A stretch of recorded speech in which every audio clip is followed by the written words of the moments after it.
Hola, eh, estamos esperando la conexión de nuestro invitado, de Cristian Avesillas, que en minutos va a estar con nosotros.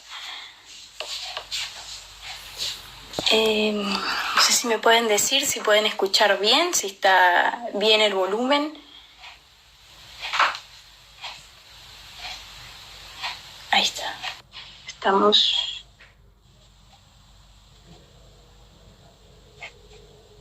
Perfecto. Ahí está.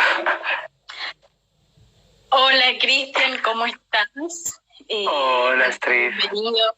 Bienvenido a esta entrevista en el contexto que estamos de cuarentena, todos en casa. Cuéntanos un poco cómo estás desde allá, en Guayaquil.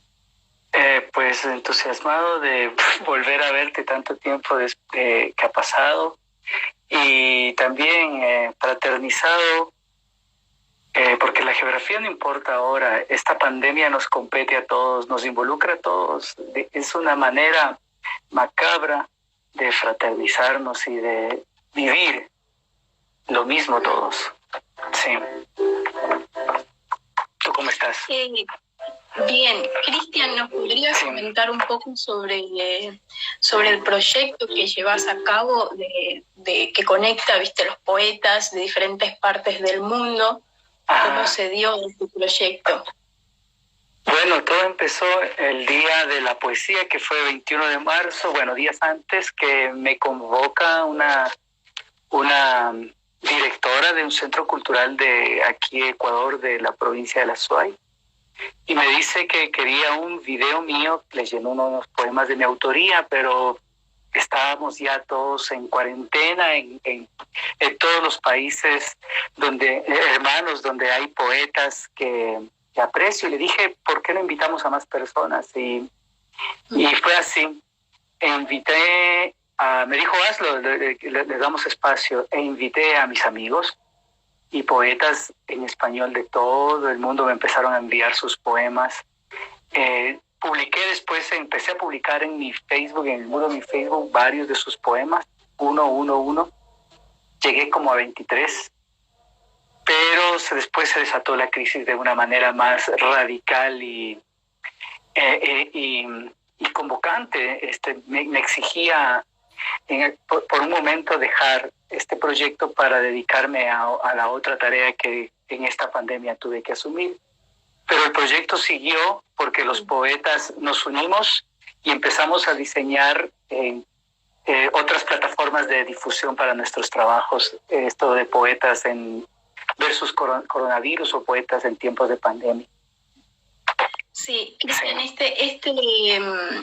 este proyecto de poesía fue comunicado, fue transmitido en La Opinión de Yucatán, un medio mexicano. ¿Cómo llegó hasta allá, siendo que vos sos ecuatoriano?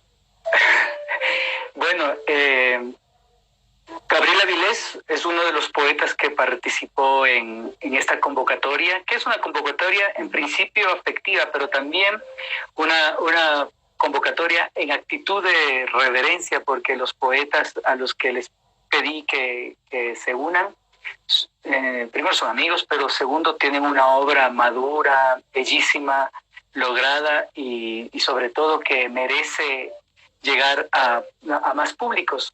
Y entonces Gabriel es uno de ellos y él es responsable del área cultural de este medio de comunicación, de este medio escrito y virtual.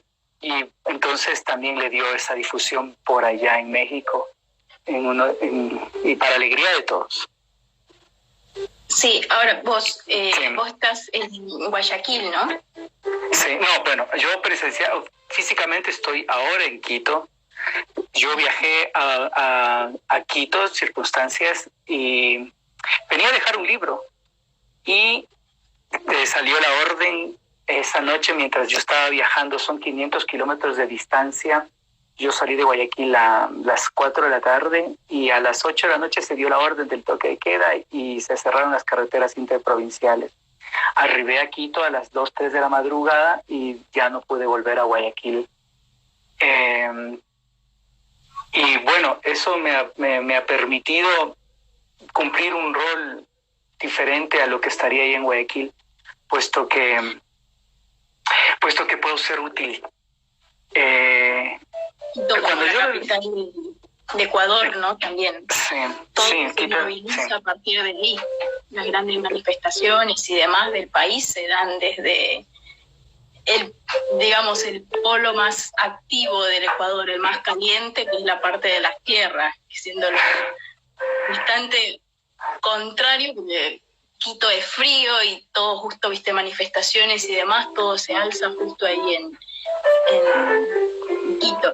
Tengo una consulta. El grupo, vos me contabas de un grupo de ayuda que había surgido de esta pandemia, en la cual también se unen varios profesionales para socorrer a la gente, porque todos sabemos la situación difícil que está pasando Ecuador.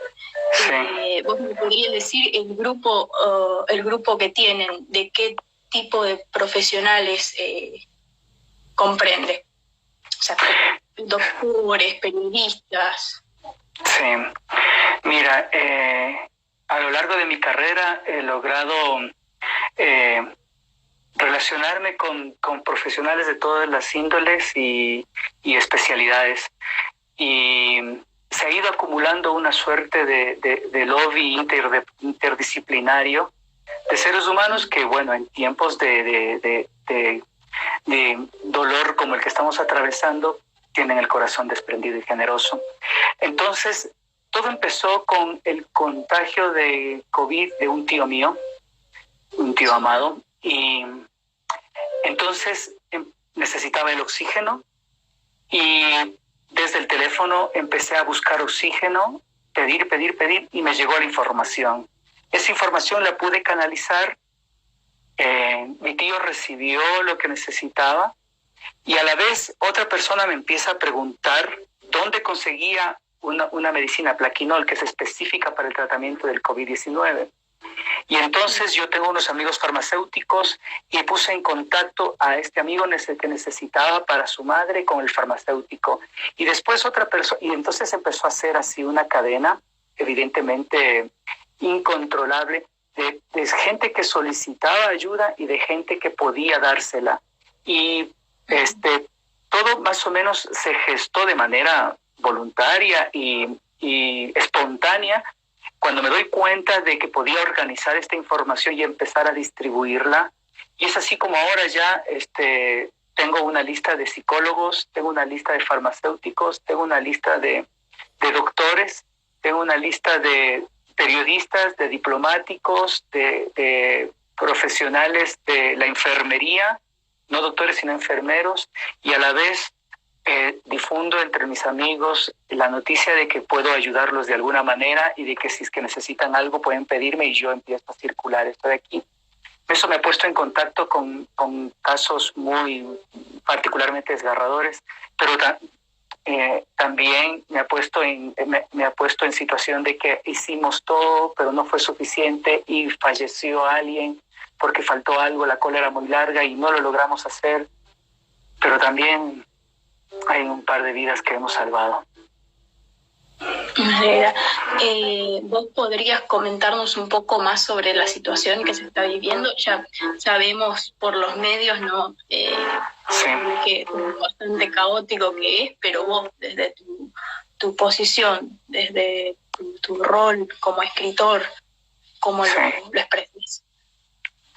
Bueno, yo soy Ecuador es un país que tiene diversos mundos. De hecho, es uno de los 14 países megadiversos del planeta.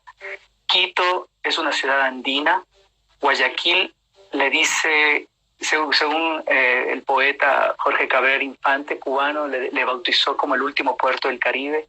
Entonces, entre esta ciudad de Quito, andina, y esta ciudad guayaquileña, caribeña, hay bastantes diferencias que nos dan esta diversidad y a la vez esta completud porque se complementan estas dos ciudades.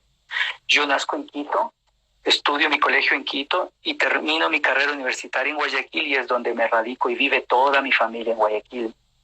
Eso me permite estar con un pie en las dos esencias identitarias de mi país, la andina y la litoral. ¿Cómo lo vivo? Primero, en la posición de que me pertenezco y obedezco a estas dos fuentes nutricias de mi identidad, a la vulcanológica andina y a la que está en las riberas del río Guayas, en donde es la ciudad del amor y la ciudad del comercio, Guayaquil. Y el hecho de tener amigos en las dos ciudades y haberme radicado en diferentes momentos en estas dos ciudades y poder ir y venir, me permite ya como escritor recibir también dos fuentes de información y quizás inspiración que constituyen ya un tronco de una voz poética particular, que es la que defiendo y la que comparto con la gente que me lee o que me escucha. Esta emergencia la vivo desde ahí, desde esta situación bipartita, desde esta desde esta diversidad, desde esta doble identidad, sabiendo que uno de los problemas del país, precisamente por la distancia, por la diferencia, es el regionalismo, sabiendo que uno puede servir de puente de unidad entre estas dos ciudades tan particularmente diferentes. Y a la vez, sabiendo que la poesía solamente puede ser útil si es que sirve también de puente. A veces puente entre dos ciudades diferentes, o a veces puente entre dos almas que necesitan amarse, o en este caso de inmediatez absoluta, puente entre una persona que necesita un medicamento y un farmacéutico que se la puede dar. Sí, Cristian, la red de contactos que tenés vos, Sí. ¿la puedes compartir? Por ejemplo, sé de acá en Buenos Aires, hay una red encargada de ayudar a los ecuatorianos que se quedaron acá, que necesitan un hogar, que necesitan alimentos. La red que vos tenés, ¿también es posible compartirla con gente que esté necesitando allá? Es decir, ¿es fácil de acceder? Por ejemplo, ¿se podría tener tu número de celular y compartirlo para que los puedas ayudar? Pero por supuesto que sí, Astrid, por supuesto que sí, es indispensable que sea así. No solamente mi número telefónico, que está a la disposición, también las otras redes, el Facebook, el Instagram, el mail. Yo creo que podríamos, por ejemplo, encontrar la información. Hay el caso de una señora, de una amiga, soy la que he escrito un poco sobre ella, que está buscando a su padre extraviado adentro de un hospital. Y hemos logrado contactarnos con el viceministro de Salud del Ecuador para que dé con el padre de ella. No se sabe, es domingo, mañana seguramente tendremos alguna solución sobre ese caso específico. Pero es así, a lo mejor...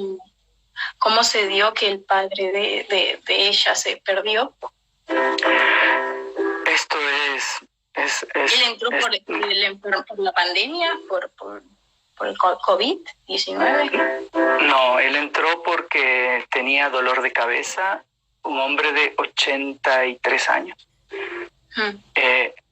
Entró con dolor de cabeza, lo atendió la doctora, quedó internado en observación, le da un derrame cerebral.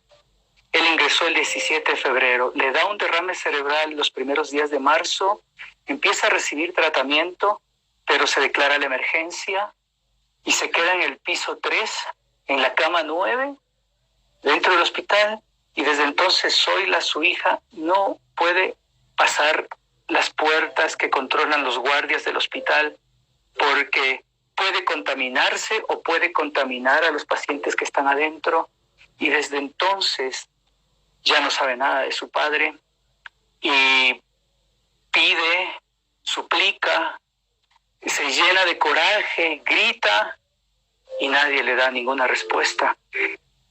Y ni siquiera que el Señor sigue con vida, nada. Eso, que es un mínimo derecho de información afectiva que necesitamos todos. Y sabemos sabemos, esto es en un hospital público que queda en un barrio de Guayaquil muy populoso, pero sabemos que en el otro barrio populoso de Guayaquil, en donde hay un hospital, hay 2 containers, cada uno, me lo dijo un periodista responsable de noticias de un canal de televisión nacional del Ecuador, hay 2 containers con cuerpos en este hospital. Entonces es posible que en el hospital en donde Zoila está golpeando las puertas de manera tan desgarrada, también haya la misma realidad. No sabemos qué pasa con su padre y lo estamos buscando. Entonces, a la gente que está en Argentina, seguramente quiere saber sus familiares. Yo creo que podríamos hacer algo al respecto y por lo menos llevarle el alivio de que se entere si está bien o si está mal, si es el caso de lo que necesite. Vos decís que hay muchos cuerpos que no han sido identificados, que no han sido dados a su familia, o sea, que no han sido, por lo menos la información brindada a su familia y sí, alertado de que ya no está más. Ojo, no creo, no se trata de algo programáticamente intencionado que está confabulado conspiranoicamente entre autoridades y no se trata de eso. Se trata de que el sistema de salud ecuatoriano está desbordado, y sobre todo en Guayaquil, y de que los doctores están enfermándose y de que las enfermeras están desesperadas, desabastecidas de equipo médico y que no hay forma de despachar, entre comillas, de despachar tanto y tanto caso que llegan a sus puertas suplicantes y agónicos. No hay manera. Entonces se acumula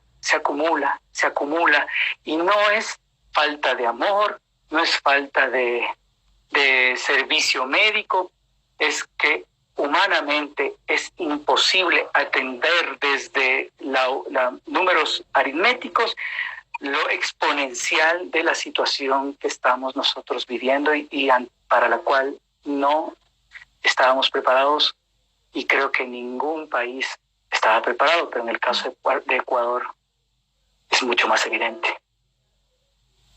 Claro, el sistema de salud de Ecuador, por lo menos el público, nunca estuvo me parece, competente para una pandemia de esta, y sobre todo porque también las medidas que tomó Ecuador las tomó bastante tardes.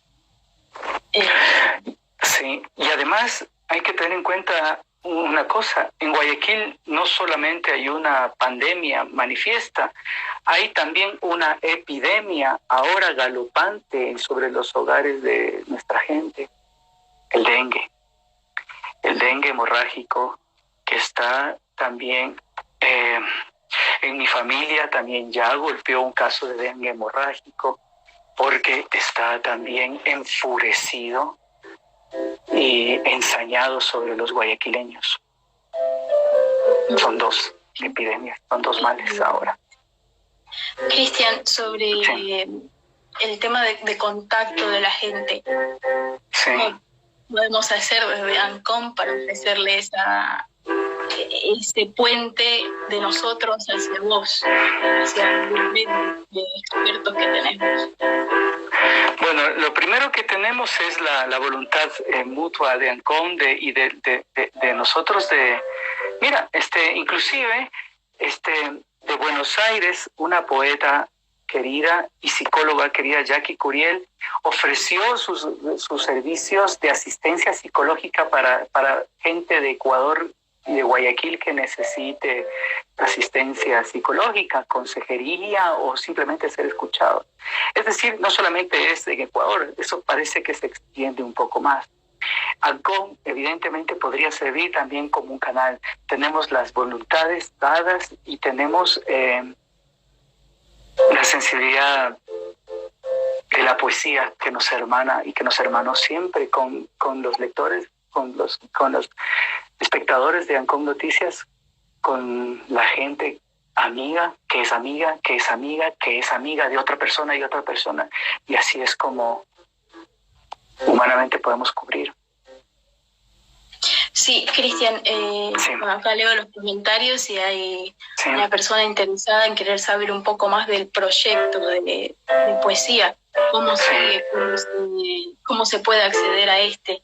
Porque sabemos también que la poesía, para muchos que estamos, para todos prácticamente, que estamos en cuarentena, es de gran ayuda. Es un destape. Entonces es importante que la gente también logre acceder a este. Cuéntanos más, ¿cómo podemos acceder a tu proyecto? Mira, cuando son malos tiempos, la poesía es mucho más necesaria, es indispensable.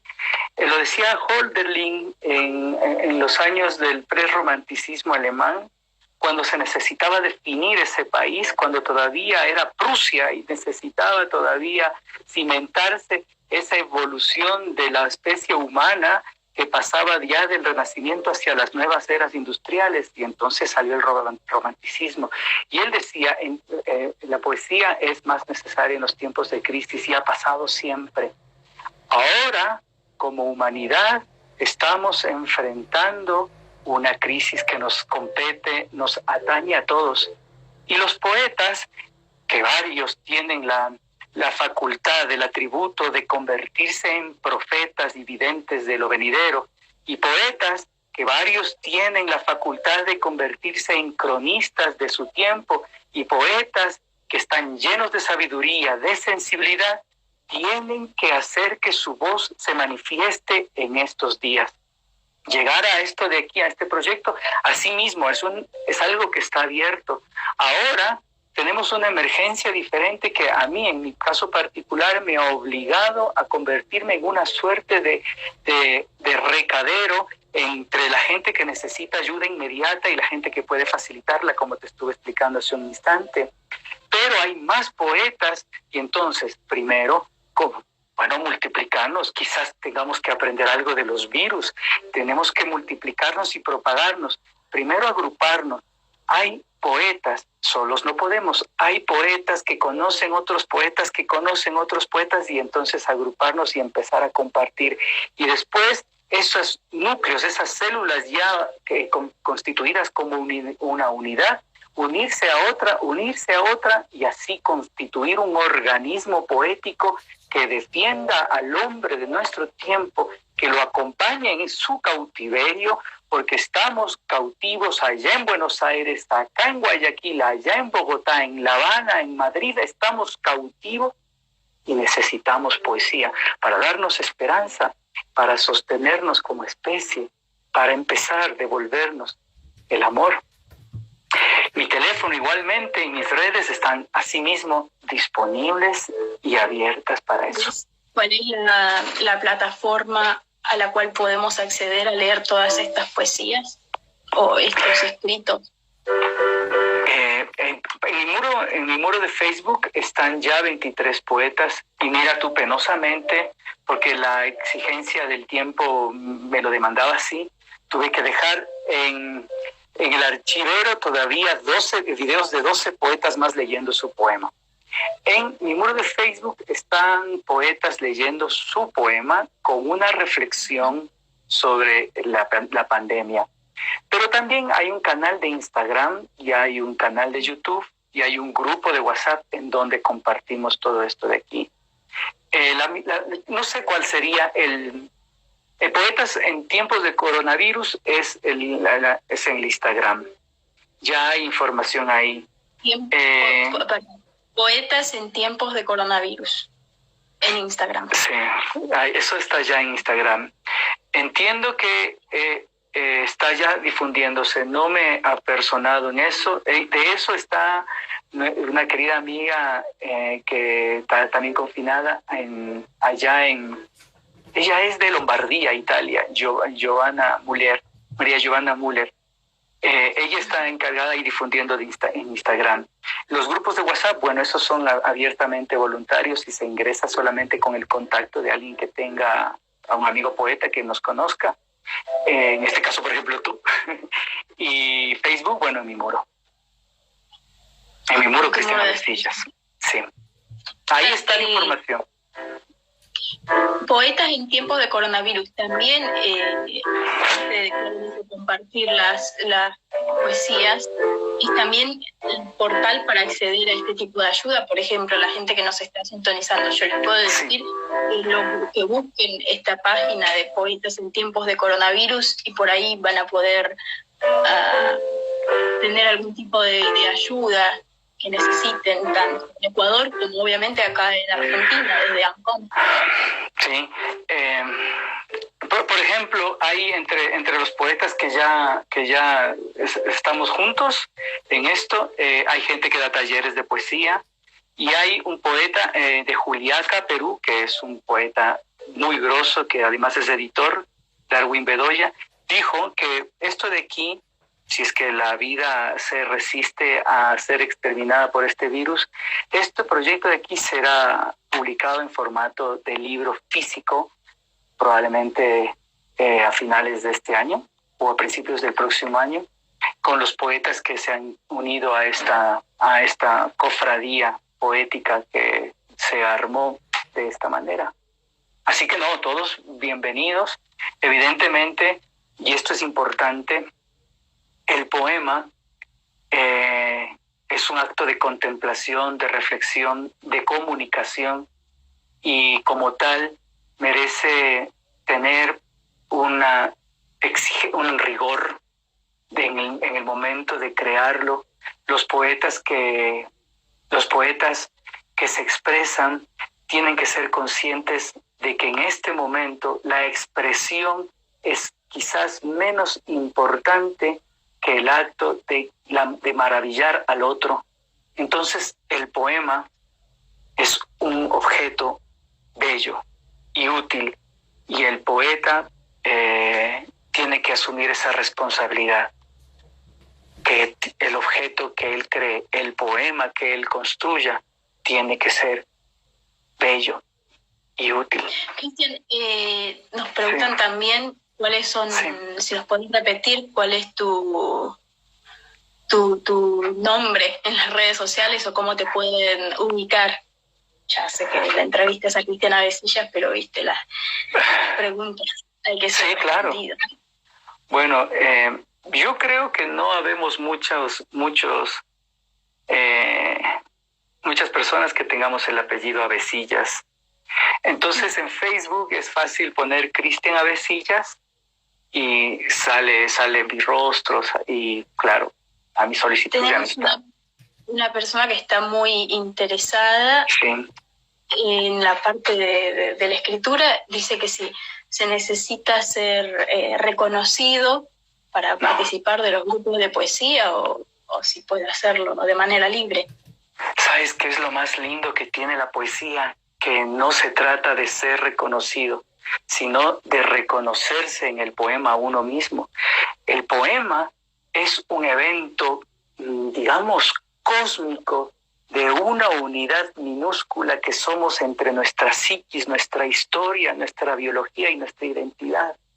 Entonces, nosotros nos reflejamos en el agua límpida del poema, y cuando vemos un rostro retratado y decimos yo, ya estamos hablando para los demás. Es meditación, es reflexión en uno mismo, y reflexionar en uno mismo es reflexionar en toda la humanidad. No recuerdo quién, Voltaire dijo que pinta tu aldea y dibujarás el mundo, o dibuja tu aldea y colorearás el mundo, algo así. Bueno, algo así sucede con el poema. ¿Por qué cantáis a la rosa, oh poetas? Hacedla florecer en el poema, decía Vicente Huidobro. Cristian, ¿y tendrías algún poema tuyo que nos puedas compartir antes de irte? Bueno, tengo que prender la maquinita. ¿Cómo no? De eso se trata, de hacer poesía. Yo tengo un libro tuyo. ¿Cuál firmado. El hombre en tiempos de la humanidad, ¿puede ser? Los tiempos de la humanidad. Pero mira lo que dijiste, el hombre en tiempos de la humanidad, eso es un tremendo título. súper paradójico. El hombre, en tiempos de la humanidad, bueno, eso significa que hay un hombre La fuera verdad de que los sí, tiempos es de la humanidad. bastante. No todos los hombres son humanos, hay que reconocerlo. Hay que saber ser humano. ¿Viste? Y eso de ahí ya es un disparador fenomenal de poesía. Que dediques tu tiempo, tus conocimientos a reflexionar sobre eso, posiblemente te haga dar con el hombre fuera de los tiempos de la humanidad. Qué cosa tan poética. A ver, estoy abriendo ya en la compu, tengo poemas. A ver. Que posiblemente nos vayas a leer, ¿ha sido publicado antes o es de la nueva edición que se viene? Dímelo tú, porque tengo aquí todo mi trabajo poético.